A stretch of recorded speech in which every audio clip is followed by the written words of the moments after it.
Praise the Lord. என் அன்புக்குரியவர்களே, இந்த நாள் உங்களுக்கு ஆசீர்வதிக்கப்பட்ட நாள். நல்லா இருப்பீங்க. இன்னைக்கு நீங்க செய்கிற அலுவல், உங்க வேலை, உங்க பிள்ளைங்க படிப்பு எல்லாவற்றிலும் தேவனுடைய ஆசீர்வாதம் பரிபூர்ணமாய் வெளிப்படுவதாக. எசையா 41 அதிகாரம் 17வது வசனத்தை பாருங்கள்.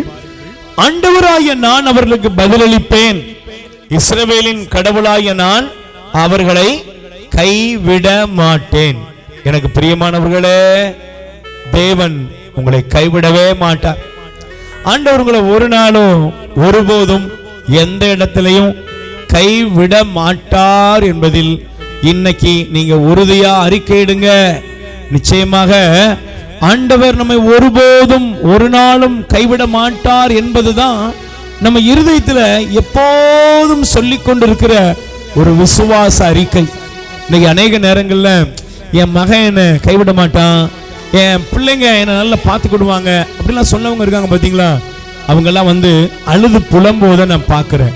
சில நேரங்களில் இந்த நம்முடைய அப்பா அம்மாக்கள் வயதானவர்கள் ஒரு 100 பேருக்கு நம்ம இப்போ உணவு கொடுக்குறோம். நிறைய பேர் வரிசையில் இருக்கிறாங்க. நிறைய பேர் பார்க்குறாங்க. அவங்க சொல்லுவாங்க, நல்லா உழைச்சோம், நல்லா சம்பாதிச்சோம், பிள்ளைங்களுக்காக சொத்தெல்லாம் எழுதி வச்சுட்டோம், ஆனால் எப்பா அவங்கள நான் பார்த்துக்கிறேன், எம்மா அவங்கள பார்த்துக்கிறேன்னு சொன்ன பிள்ளைங்க இன்னைக்கு என்னை கைவிட்டுட்டாங்க. பாருங்க, கடந்த 2 நாளைக்கு முன்னால் ஒரு தாயார் வந்திருக்கிறாங்க. நல்ல பெரிய குடும்பத்தில் உள்ளவங்க நினைக்கிறேன். அவங்க நல்ல ஒரு வசதியாக வாழ்ந்துருக்காங்க. ஆனால் சொல்கிறாங்க, எப்பா எனக்கு இங்கே ஒரு ஓரமாக என்னை தங்குறதுக்கு இடம் கொடுப்பா. நான் கேட்குறேன், அம்மா என்னம்மா பிரச்சனை? என் பிள்ளைங்களாம் என்னை கைவிட்டுட்டாங்க, என் பிள்ளைங்களாம் என்னை கைவிட்டுட்டாங்க. இந்த வார்த்தையை கேட்கும்போது பிரியமானவர்களே, நான் யோசித்து பார்க்குறேன், எவ்வளவு நேசம் பாசமாக வளர்த்த அந்த பெற்றோருடைய மனநிலைமை. இந்த வார்த்தையை சொல்லும் போதே அந்த இருதயம் எவ்வளவு உடைஞ்சு போயிருக்கும். என் மகன் என்னை கைவிட்டுட்டான், என் மகன் என்னை கைவிட்டுட்டா. சில நேரங்களில் சிலர் சொல்லுவாங்க, என்னுடைய கணவர் என்னை கைவிட்டுட்டாரு, மனைவி கைவிட்டுட்டாங்க. என் அன்புக்குரியவர்களே, ஏன் கைவிடுறாங்க? நாம இந்த உலகத்துல அவர்கள் விரும்புகிறது போல நம்ம இல்லாத பொழுது, நம்மகிட்ட எதுவுமே பிரதி உபகாரம் செய்வதற்கு இல்லைன்னா இந்த உலகம் நம்மளை தூக்கி எறிஞ்சிடும். ஆனா பாருங்க, ஆண்டவர் சொல்றாரு, என் மகளே, நான் உனக்கு பதிலளிப்பேன், நான் உன்னை கைவிட மாட்டேன். எவ்வளவு நேசம்! என் அன்புக்குரியவர்களே, இன்னைக்கு ஆண்டவர் உங்களுக்கு பதில் அளிப்பார். நீங்க இருக்கிற அந்த இடத்துல அவர் உங்களுக்கு பதில் அளிப்பார். கண்ணீரெல்லாம் துடைப்பார். யாருமே நான் கவனிக்கல, யாருமே எனக்கு உதவி செய்யலன்னு சொல்லி உள்ளம் உடைந்து வருந்துகிறீர்களா? இயேசு உங்கள் மீது மனம் இறங்குகிறார்.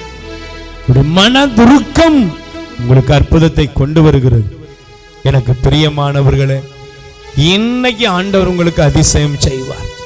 பயப்படாதீங்க, பதில் அளிப்பார், கைவிட மாட்டார். அதிசயத்தை காண்பீர்கள். ஆண்டவரே, என்னை எல்லாரும் ஒதுக்கி வச்சுட்டாங்களே, என்னை கைவிட்டுட்டாங்களேன்னு மனம் உடைந்து போன இந்த அன்பு பிள்ளைகள், இந்த மகனை, இந்த மகளை, இந்த வயதான அப்பா அம்மாவை, இந்த சகோதர சகோதரியை தொடுங்கப்பா. ஏசு ஆண்டவரே, நீங்க இவங்களை தொடும் பொழுது, உங்க கரை உங்க மேல வரும் பொழுது, உலகம் தர முடியாத ஒரு சமாதானம், உலகம் தர முடியாத ஒரு சந்தோஷம் இவர்களுக்குள்ள வரட்டும். அற்புதம் நடக்கட்டும். தனிமையின் வேதனைகள் மறைவதாக, கைவிடப்பட்டேன் என்று சொல்லி அழுது புலம்பும் இவர்கள் வாழ்வில் அற்புதம் நடப்பதாக, அற்புதம் நடப்பதாக. ஆசீர்வாதம் இயேசுவின் நாமத்தில் பிதாவே, ஆமென். என் அன்புக்குரிய சகோதர சகோதரிகளே, ஆண்டவராகிய நான் அவர்களுக்கு பதிலளிப்பேன், இஸ்ரவேலின் கடவுளாகிய நான் அவர்களை கைவிட மாட்டேன் என்று எசையா 41:17 சொன்னவர் உங்களுக்கு அற்புதம் செய்வார். God bless you. மரியே வாழ்க. உயிர் வாழ உணவளிப்போம். இரக்கத்தின் ஊற்று கத்தோலிக்க தியான இல்லத்திலிருந்து பிள்ளைகளால் கைவிடப்பட்ட வயதான அப்பா அம்மாக்கள் 100 பேருக்கு தினமும் அவர்கள் இருக்கும் இடங்களுக்கு உணவு கொண்டு போய் கொடுக்கப்படுகிறது. அன்புக்குரியவர்களே, உங்கள் பிறந்த நாள், திருமண நாள், உங்கள் இல்ல வைபவங்கள், இறந்தவர் நினைவாக நீங்கள் உணவளித்து உதவி செய்யலாம். உங்கள் அன்பு கரத்தை நீட்டுங்கள். ஆண்டவர் உங்களை ஆசீர்வதிப்பார். எங்கள் முகவரி: இரக்கத்தின் ஊற்று, கத்தோலிக்க தியான இல்லம், புன்னைக்காயல், தூத்துக்குடி மாவட்டம். அலைபேசி எண் 9894118201. கடவுள் உங்களை நிறைவாய் ஆசீர்வதிப்பாராக.